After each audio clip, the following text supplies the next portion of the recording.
Hello friends, आपका स्वागत है आपके अपने चैनल प्रोवेट फाइनेंशियल सॉल्यूशन में। और मैं आपका दोस्त गौनिक। दोस्तों, उम्मीद करता हूं कि आपने अपना सैटरडे और संडे बहुत अच्छे से एंजॉय किया होगा। बट कल अब काम करने की बारी आ रही है और देखते हैं कि और हम कौन से शेयर में से पैसा कमा सकते हैं। आज मैं जो सा शेयर आपके लिए लेके आया हूं उसका नाम है GNFC, Gujarat state fertilizer and chemicals. तो आइए चर्चा करते हैं। Let's get started.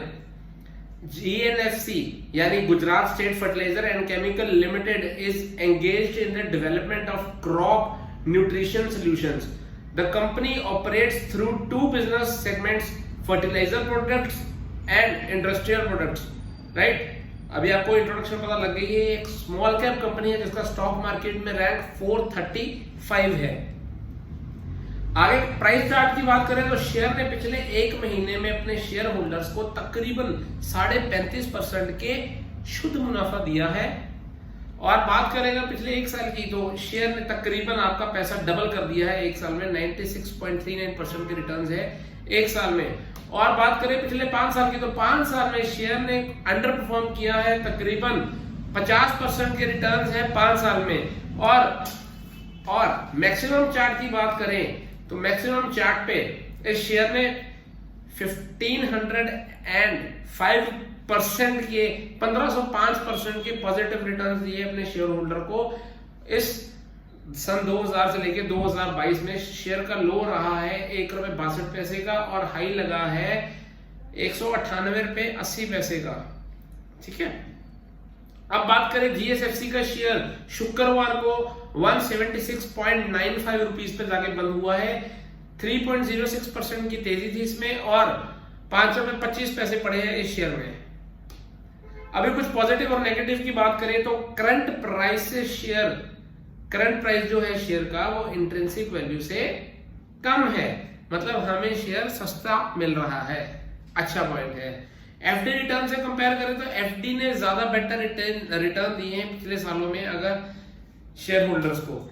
और डिविडेंड रिटर्न्स की बात करें तो स्टॉक अच्छे डिविडेंड रिटर्न्स देता है, तो ये एक बिग थम्स अप है। एंट्री पॉइंट, ये सही टाइम है स्टॉक में एंटर करने का क्योंकि स्टॉक ओवरबॉट जोन में नहीं है। किस चीज में? टेक्निकल चार्ट्स पे। No red flag, stock ASM और GSM की लिस्ट में नहीं है और प्रमोटर के ज्यादा शेयर्स प्लेज नहीं है, तो ये भी एक पॉजिटिव पॉइंट है। दोस्तों, डिविडेंड की बात करें तो इस शेयर ने आखिरी डिविडेंड दिया था 8 सितंबर 2021 को। और कौन सा डिविडेंड था? फाइनल डिविडेंड था कितना रुपए का? ₹2.20 का डिविडेंड दिया था। अब प्रमोटर होल्डिंग ट्रेंड की बात करें तो पिछले 6 महीनों में प्रमोटर ने अपनी होल्डिंग को कांस्टेंट रखा है इस शेयर में, ये एक पॉजिटिव पॉइंट गिना जाएगा। लो प्लेज प्रमोटर होल्डिंग, जो प्लेज प्रमोटर होल्डिंग थी वो कम हो गई है या वो नहीं है, ये भी एक पॉजिटिव पॉइंट है। इंस्टीट्यूशनल होल्डिंग ट्रेंड की बात करें तो पिछले 3 महीनों में म्यूचुअल फंड ने अपनी होल्डिंग को इस शेयर में कांस्टेंट रखा है। सेकंड पॉइंट है इंक्रीज फॉरेन इंस्टीट्यूशन होल्डिंग, तो फॉरेन इंस्टीट्यूशंस ने अपनी होल्डिंग को 2.84% बढ़ाया है इस शेयर में, तो ये एक बिग थम्स अप वाला पॉइंट है। जब फॉरेन इंस्टीट्यूशंस किसी शेयर में विश्वास करते हैं ना तो वो ऐसे नहीं करते, वो स्टडी करके करते हैं, तो ये एक अच्छा पॉइंट गिना जाएगा। शेयर होल्डिंग पैटर्न की बात करें तो ये थोड़ा निराशाजनक है क्योंकि टोटल प्रमोटर की जो होल्डिंग है वो 37.84% की है। और अच्छा हम तब मानते हैं जब किसी भी कंपनी की होल्डिंग 50% से ज्यादा हो, मतलब 51% से ज्यादा हो तो बहुत अच्छा माना जाता है। तो अभी ठीक ठाक है प्रमोटर की होल्डिंग शेयर में। डोमेस्टिक इंस्टीट्यूशंस के पास 6.74% की होल्डिंग है, फॉरेन इंस्टीट्यूशंस के पास 23.79% की होल्डिंग है शेयर में, रिटेलर्स के पास 31.57% की होल्डिंग है अभी शेयर में। मतलब जितनी होल्डिंग प्रमोटर की है उससे 6% होल्डिंग कम तो हमारे पास है, हम लोगों के पास है।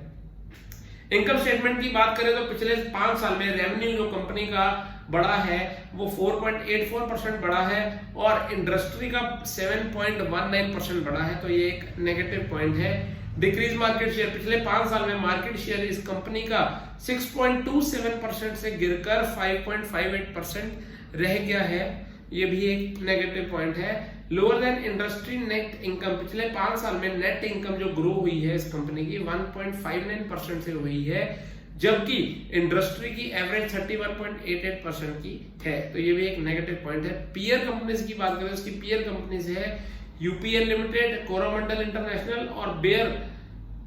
ठीक है जी, 3 कंपनी है इसकी, पीयर कंपनीज हो गई। और पी रेशो में भाई साहब ये हमारे को सबसे सस्ता मिल रहा है शेयर पी रेशो में, बाकी पीयर कंपनीज के मुकाबले में।